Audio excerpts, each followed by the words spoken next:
Can we show kavod, students? What do we do, guys? Oh, well, there you are. Very, very civil. Very, very civil. Well, ladies and gentlemen, I will tell you that having had some time to step away from Congress, I came into the association of this worthy gentleman who showed me this device that he insisted would allow me to speak to you from, well, the various residences that you call home.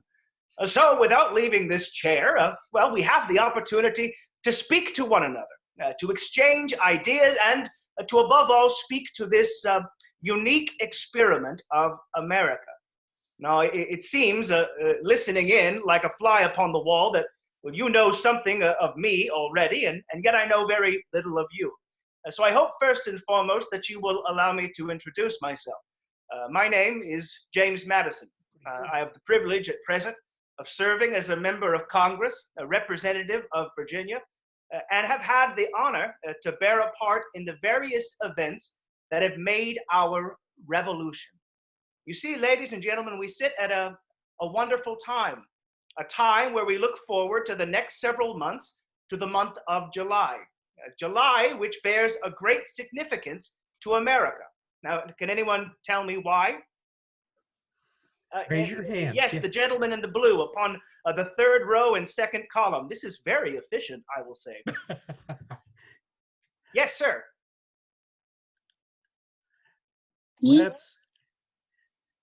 That will work. Go ahead.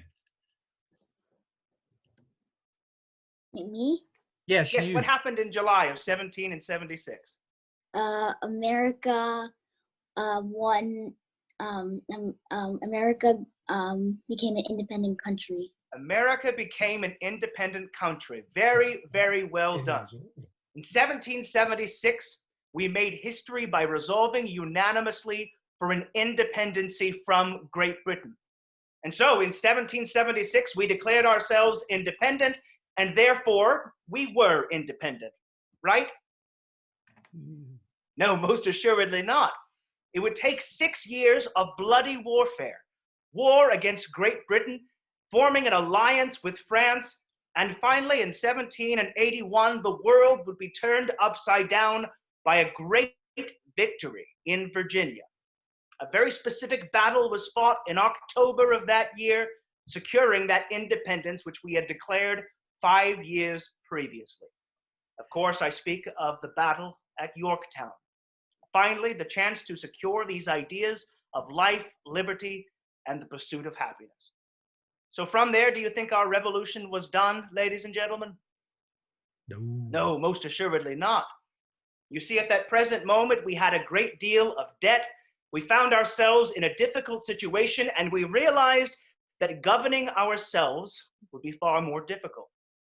And so, several years later, 6 years later to be specific, I would be instrumental in writing a specific document, a second document, as essential as the Declaration of Independence, to form our system of government around we the people. I speak, of course, of our federal constitution. But I will say, ladies, gentlemen, I think that is enough about me. I will say, friends, I've never been one comfortable with public speaking. Instead, over the course of my life, I've been far more superior with writing. And would you know that President George Washington came to me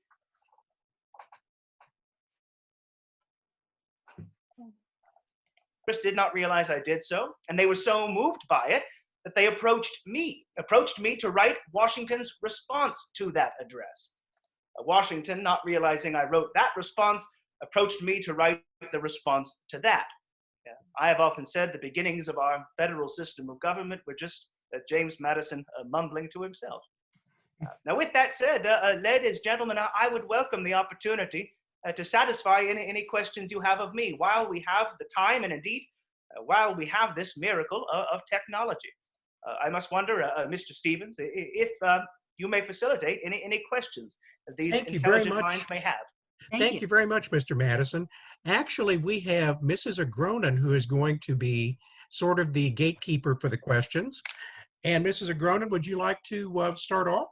Yes, there was a great question here from Shauna. If you want, we find Shauna. Um, and it was about the Constitution. Do you recall that question, Shauna? Here, I found her. I got Okay. What? You had asked a question about the Constitution. Oh yeah. Well, I'm spotlighted. Shauna? Okay. Wait, let me find it. It was about, How long did it take to create the Constitution? That is a very profound question. Now, I will answer it in several parts, Ms. Shona, if you will allow me. First, I will speak about the Constitutional Convention. Now, this is the convention that convened from May of 1787 all the way to September of 1787, a period of, well, several months worth of time. It was a very hot summer in Philadelphia, and of course, the work we were doing was secret. So we sat with no conditioning in the air, the windows nailed shut and secure. You can imagine, Miss Shona, and indeed the whole of the assembly, how stifling and hot it was there in sticky Philadelphia. Now, I've answered that question as to how long it took to write the various 7 articles that go into our Constitution. But the true answer, I think, is something, something more poetic. Now, you see, there is nothing new in government. And indeed, when we trace human history, you can see the gradual hope to expand humanity forward. After all, we might cite the Code of Hammurabi itself, which in many respects was simply to protect the few from the wills and injuries of the many. Equally, we can look to the various codes of Justinian saying all men are by nature free. We can look to Magna Carta. We can look even to our Declaration of Independence. All these various works and philosophies sit for the first time in our hands. Suddenly, through the access of human language, I speak some 7 languages, picking up Hebrew, my final language, in my last year at the College of New Jersey. And the reason I wished to learn specifically that language was to have the closest relationship between those ancient texts and myself, so that no other mind could tell me what it meant. This opened me to the various works of ancient history. So in 1783, we ratified the Articles of Confederation, March of 1781. And from the course of that, we realized they were failing. They were failing because we modeled them after every previous confederation that came before. And equally, we were studying philosophy that, in many respects, was no longer applicable to a continent as unique as America. And so I turned to the greatest lesson and the greatest tool we can have in self-government. And that is, of course, the examination of history, both ancient and modern. So over the course of 1786, living at my family's home of Montpelier, I secluded myself into my father's library, and for the period of a year, I read nearly 400 books on the histories of government. And from these various pieces of history, the study not only of the ancient world and ancient scriptures, not only the study of ancient Greece or ancient Rome, but also the world as we see it, well, I began to devise a plan of government. Not a constitution yet, Ms. Jonah, no, but rather instead a skeleton by which a body of government could be filled in. This was called the Virginia Plan. It is this that was adopted in 1787. It is this that went in to move our Constitution. So we might argue upon that point, how long did it take to write the Constitution? The whole of human history. Because since the beginning of mankind, we have been endeavoring to perfect a system of government. No system of government will ever be perfect, Ms. Shauna. No, I have often written, if men were angels, no government would be necessary. But certainly this Constitution was a more perfect one. Yet here came the greatest dilemma. There were 55 gentlemen who wrote that Constitution, yet it needed to be ratified by the states. So then every state would have to have a ratifying convention, with three-quarters of the states ratifying upon that. And so from that, the writing and ratifying of the Constitution took a great deal longer. And equally, I will say in conclusion of it, our Constitution can be amended by a people careful. So in truth, what began in 1787 is in many respects consistently being written along with the human story. So I suppose answering your question in brief, a very long time. I thank you for the question, madam. Okay. All right, thank you, Shauna. I Mrs. also, Agronin? Oh, I'm yes. sorry. Could I ask a question very quickly? Sure. So, Mr. Madison, we have studied something called the Articles of Confederation, and that was sort of like a false start for the United States. It didn't exactly work. Could you briefly address that? I should be pleased to. Now, the deficiency of the Articles of Confederation can come from the fact that we were in the infancy of constitutions and confederations. Now, it must be remembered, ladies and gentlemen, when we declared our independence in 1776, we did so as 13 separate states. This means, in such respect, 13 separate countries. Virginia was a culture and climate unto itself, bound with, in many regards, a religious intolerance pervading. Pennsylvania, a province unto itself, famed for its equity of mankind. Don't get me started on Rhode Island, ladies and gentlemen. We likely have here assembled the whole population of Rhode Island. And so from that, we endeavored in a singular Congress to guide all 13 of these separate countries forwards. The citizens of each state did not elect their congressmen. No, instead, they were appointed by the state legislatures. Every delegation in the Congress received an equal number of votes, an equal number of representatives. Now, I should ask all of you, does this seem equal? No, most assuredly not, because the population of each subsequent state remains different. Now, also, in our system of government, we can understand something called checks and balances. Checks and balances. Now, what this means specifically is that there are 3 branches in our government invested in doing 3 different things. This is to ensure that power, which is necessary in government but also corrupts, might be regulated by the consistent checking of these various branches. Now, under the Articles of Confederation, our federal government had 1 branch. Now, that, by history, teaches 2 things. 1, that inevitably will move towards tyranny. And 2, there won't be enough energy in government to ensure the binding of the Union. Now, for 6 years, we were at war with Great Britain, united by a common enemy and a spirit that some call the spirit of 1776. But once we were at peace with one another, well, from there, we inevitably would turn against each other. And that is precisely what happened. To such volume that some were saying the Union would fail, that we should break apart, that the states should secede to form a union of North, South, commercial, agricultural, Western. Now, inevitably, we would see this experiment fail. The war that was fought to secure these ideas of liberty inevitably being for novelty.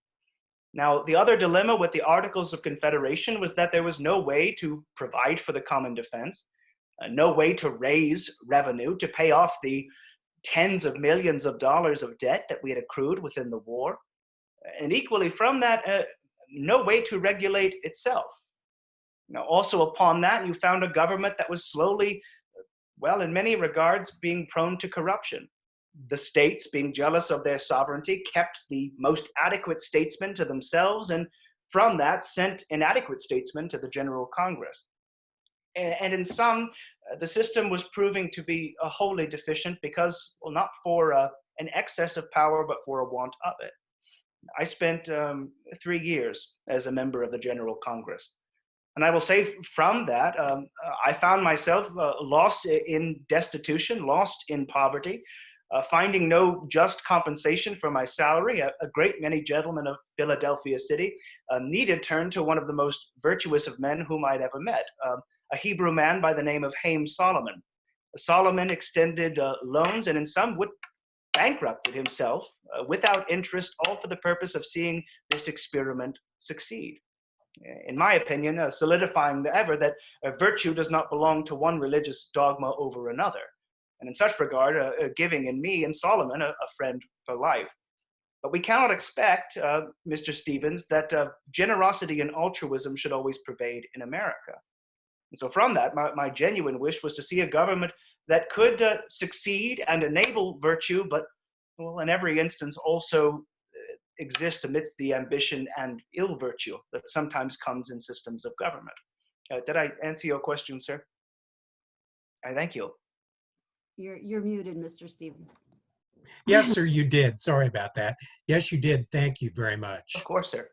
Okay, Mr. President, we haven't even talked about your presidency, but I have a question, Penny Siegel. Penny, you had a great question about the concept of freedom and how it relates. Penny is now unmuted.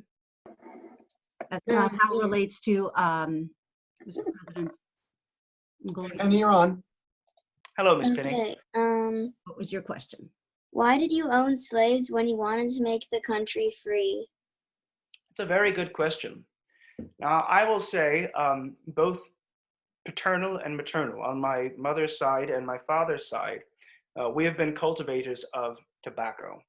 And now this has meant, living within the South, that we have also been participants in what we call the institution of slavery.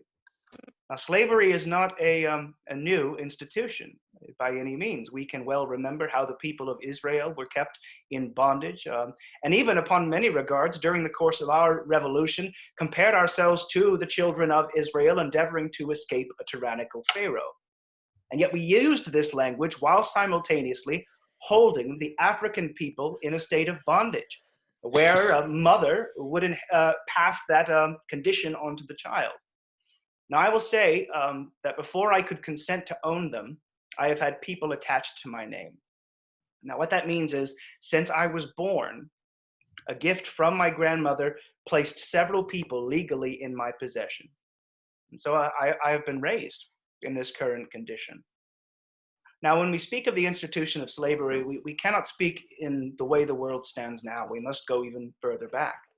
Now, in 1619, in the Commonwealth of Virginia, we elected representatives for the first time. Democracy came to American shores as the English saw it.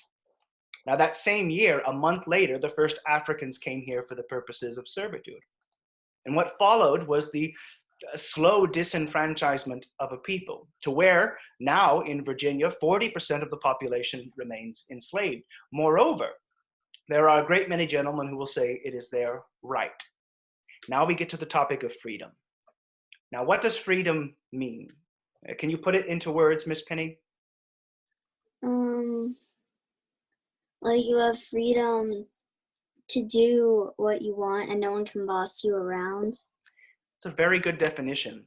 Freedom becomes very hard to define, doesn't it? And so the whole of philosophy has been endeavoring to do that. Now, one of the greatest political thinkers was a gentleman named John Locke. Have you heard of John Locke? I think so. You're about to. Now, John Locke wrote something called the Second Treatise of Government, in which he says that all mankind are inherently free.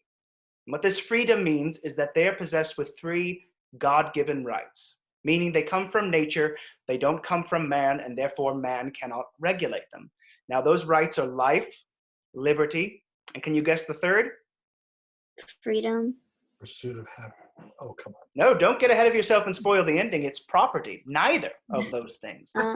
John Locke says these various freedoms, these natural liberties, are life, liberty, and property. So what that means is, without any government, without any rules, everyone is possessed of these things. So you have your life, the breath in your lungs, the blood in your veins. You have your liberty, the ability to think for yourself, to choose, to, as you so eloquently said, to have no one boss you around. Now, last of all, you have your property. Now, property can mean several things. Now, property, if you study your Latin, derives from the word proprius, which means everything that pertains to you. So in this instance, the clothes that I'm wearing, the fine hairpins that keep my immaculate hair in place. Inevitably, the physical things that you possess. But just as equally, property means the intangible, the property to your thoughts, the property of yourself, your very right to be an individual. Now, so Miss Penny, this is nature.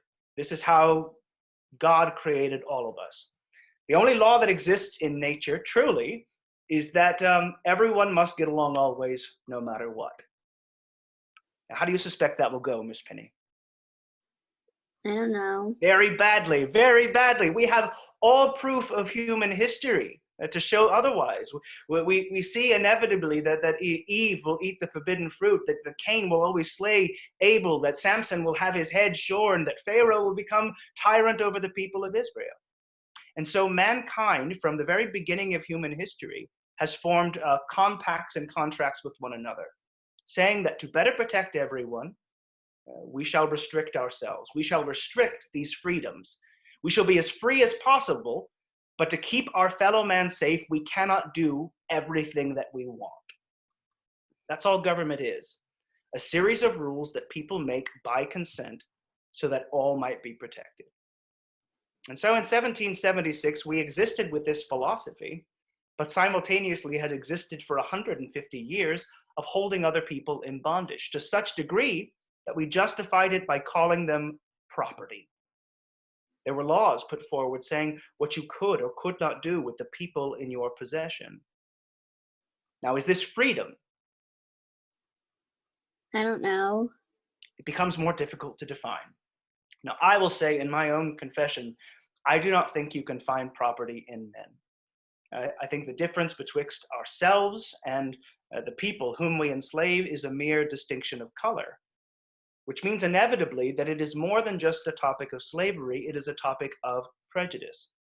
How often have we seen over the course of human history those whom we view as someone different and therefore someone lesser? It is as old as all of human history. It will continue on. The general belief at this present moment is that slavery will eventually abolish itself, but the prejudice that allowed it in the first place has not moved in any capacity to go away. Now, what then can an American citizen do in the course of this?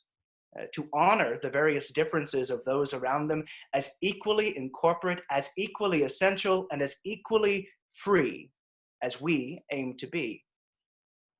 I don't know whether we should see that in the course of our American experiment, but that's the miracle of it, Ms. Penny, is that it should not be for individuals like myself to decide, but rather all of us together who can decide what we shall be. I think upon that, my best definition of freedom should be equal rights and equal laws, not just for the few, but for the many. And I will say equally that being a participant in this society, I should be no better than any gentleman who endeavors to keep someone in bondage. I will say my definition of freedom and how I define it should be just as difficult as you endeavored to define it. But how lucky we are that we get to define it together. Yes? Did I answer your question, my dear? Uh-huh. Very good. Thank you. Okay, I think Ms. Manhoff, if you would like to choose one of your students to ask a question. I would love that. Let's see who has, okay, Serena, why don't you ask your question, please? Did you approve of slavery at all? Very good question. First, I should say my compliments to your mantua maker, Miss Serena, a very handsome hat and gown. As I was speaking somewhat upon the institution of slavery, I will say that over the course of my life, I've done very little to support it. I will say that being uncomfortable with the institution early in my life, I traveled to college, not at the College of William and Mary, a Southern school, which was customary for Virginians, but instead to the College of New Jersey at Princeton, a place much more diverse, a place and province much less dependent upon the institution of slavery. And so when I found myself in situations of government, I moved forward various policies that would benefit and even move to abolish the various laws which held men in bondage. When I was in Philadelphia in 1783, they passed a historic bill that every enslaved person in Pennsylvania, after a period of 7 years, would be entirely free. Laws would eventually be passed that any enslaved person who lived in Pennsylvania for 6 months would equally be free. Now, when this happened, I had a servant who had lived with me for a great many years. His name was William, Billy. Upon that, he cared for my horses. He assisted me in getting dressed every morning. He slept at the foot of my bed. Now, when this was passed, I recognized something. That Billy had been sitting listening to all of these various conversations upon ideas of freedom, ideas of liberty. He had watched over the course of these various years a war fought for the preservation of these ideas while he himself was enslaved. And so from that, when this particular bill in Philadelphia was passed, Billy and I spoke, and from that we agreed he would not go home to his family, but rather instead he would be sold to a gentleman in Pennsylvania so that, well, after that period of 7 years, he might be free. Now this is a powerful statement, Miss Serena. Upon that, he recognized he was leaving everything he had ever known, possibly to never see his family again, to never see his friends, to never see the estate that he'd grown up in. Instead, he wished to live in a strange place amongst strangers, but all for the purposes of being free. Upon that, I should think those who have never known freedom, when they acquire it, know that it has a flavor that the protected have never seen.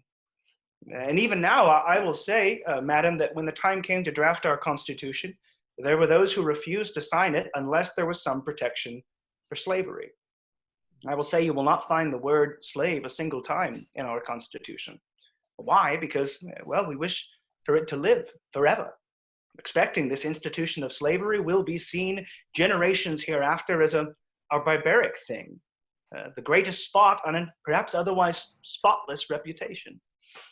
But there are still various things that support the institution, this being the nature of compromise. Now, I will say at present, though in every regard I have done little in personal life in defense of the liberation of the institution, over the course of my legislative career, I have endeavored to put forward the various tools by which Americans, if they wished it, could make a choice in solidarity with liberty.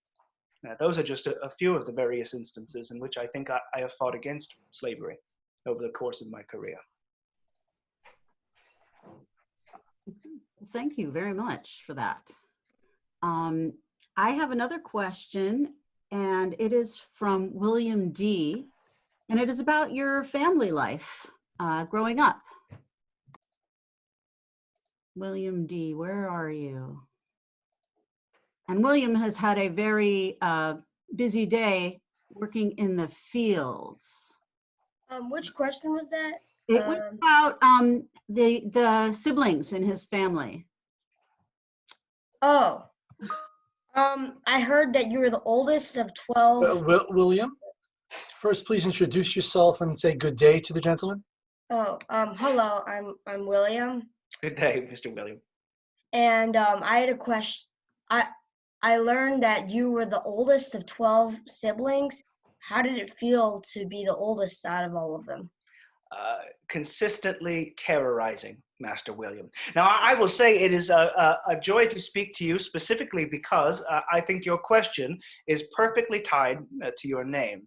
I am indeed the eldest of, well, I will say 12 children, 7 of whom, including myself, have had the benefit of surviving beyond the very delicate time that is the early years of their life.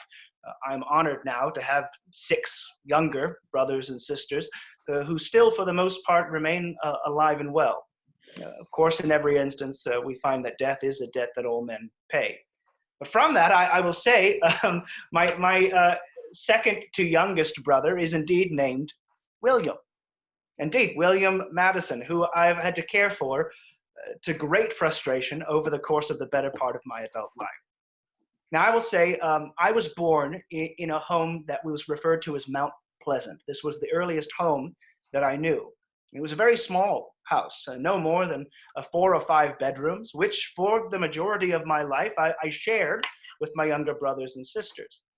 Now, our early memories would be tied to the rudimentary lessons that come with youth, learning to your reading, your writing, your arithmetic, your ciphering, which is what we call mathematics oftentimes, as well as some fundamental lessons that could pave the way for those future languages. Now, I understand you spent some of your time working in the fields. This is a good season for it. Now, in Virginia, we dealt in a specific crop, a crop which was the cash crop of Virginia. Do you know what that is?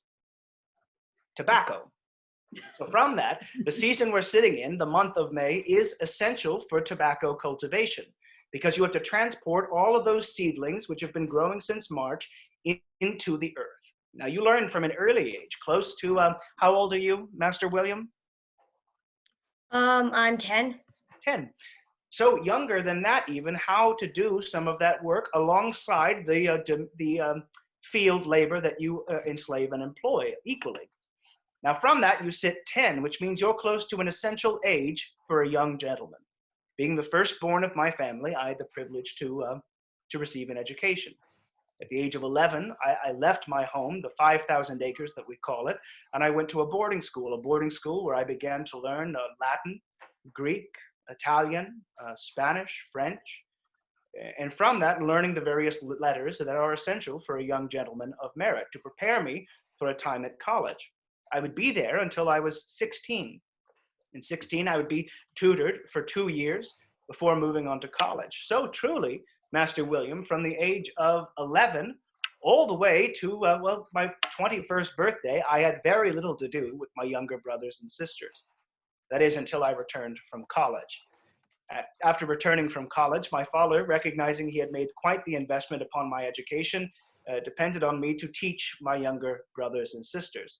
So suddenly, my younger siblings, some of which ranged between the age of 10 all the way to my brother Frankie, who was a mere 2 years behind me at the age of 19, all benefited from the education that I received. Now, I will say I will not speak ill of any of my siblings, but while living in Williamsburg, Virginia, and indeed in Congress, my younger brother William became sometimes my greatest frustration.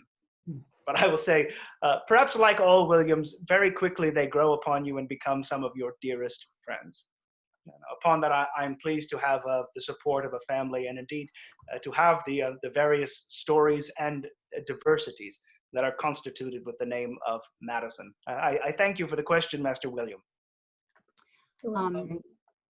Thank you. It's wonderful to hear about your family life. Mr. Madison, if I may interject, as our young gentlemen and gentlewomen or lads are asking questions, can you please teach us the proper way to address a gentleman?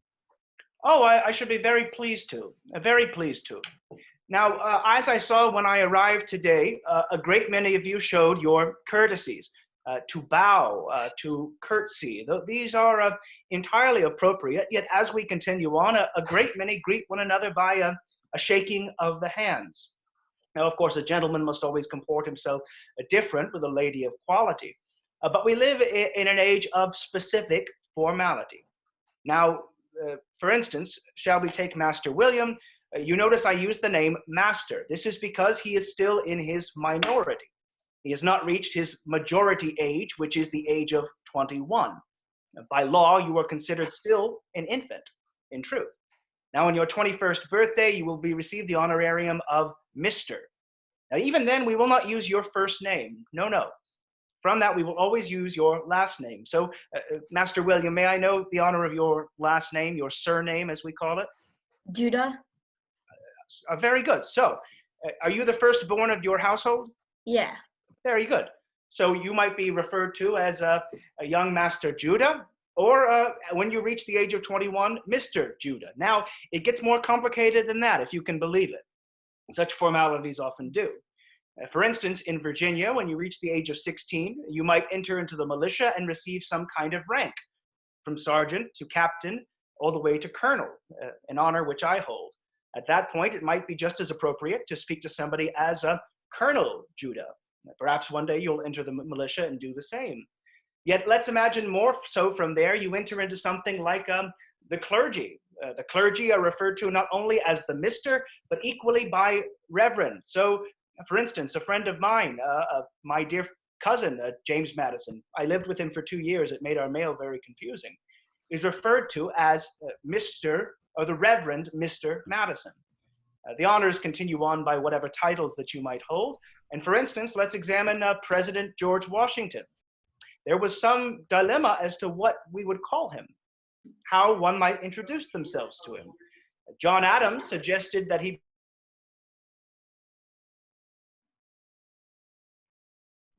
the same.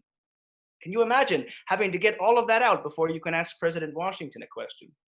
And so happily, he's referred to simply as Mr. President, a title which is as formal and I think as appropriate and respectful as any title that might be held. Now, I will say we did away in 1776 with honors and titles of nobility. We are a people at all instances who might give the formality of respect, but at every instance might be comfortable. And so when introducing oneself, you can refer to yourself simply as well, Mr., or if you feel familiar with the person, your first name as well. A very good question, Mr. Stevens. I do know our time does indeed, ladies and gentlemen, grow scarce. I must wonder at every instance whether we have time for one more question or if we should make our valedictions to one another and say farewell.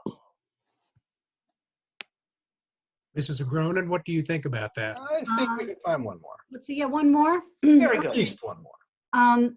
One student had a question about something that took place during your presidency. There was a war. So Josh has a question for you. Let's see. Josh, do you have the question? Do you remember the question? Yeah, I think it was that, what did you guys do for fun back then? Oh, that was actually, I was thinking about what you had asked about the war. Oh. You can answer the other one. You can answer the other one. Yeah, I want to do the other one. Okay. Very good. Oh, wait, now I remember that one too. Yeah, can I do both of those questions? Just why don't we let Mr. President decide which he would like to answer, about the War of 1812 or what you do for fun? Well, I want to do just what we do for fun. Okay. Yeah, what would you do for fun back then? Oh, very good question. And I think one simpler to answer in the 2 minutes that we might have remaining together. Now, I will say diversity or entertainment is something that, well, Americans find entirely in their own ways. For myself, I have ever enjoyed reading, playing at cards, taking long walks or rides upon horseback, spending time with friends and connections, having conversations with one another. And I will say equally a great many of my friends enjoy the playing of games, games with one another, be it games of chance or games of cards, going to the theater to take in performances, dancing at balls or social gatherings. Virginians are very fond of dancing. And all of these things are things I've come to enjoy a great deal over the course of my life. No doubt the same way you in your own time find similar diversions, as we call them. Thank you. You're very welcome. Okay. Mr. Stevens? Well, first of all, I would like for all of the students to push your space button. And what do we say to Mr. Madison for talking to us? Thank you. Thank you, kind sir. Okay. I actually just Mr. Stevens, you're need muted. everybody because I think we need to model for Mr. Madison for the president how we say thank you. He said in his later years he learned the language of Hebrew. How do we say thank you when we all say thank you to somebody? So I'm going to ask on shalosh. Achad shtayim shalosh ve. Thank you in Hebrew, but I'm sure you know that, Mr. Madison. Beautifully said, my friends, beautifully said. It's been a true privilege to speak with all of you. So, Mr. Thank you so much for Madison, your time. Bye. Yes, thank you. we do appreciate it. This has been great. We were hoping we could see you in person, but it will be next year. We will do it Oh, next year. very good. I look forward to seeing it. And with that, Rabbi, do we have anything else? I think this is your show. We're all done. Okay, well, thank you, Mr. Madison. And Thank you, my guys, I will friends. send you on to your next classes. More. Goodbye. Thank you. Good afternoon, Mr. Madison.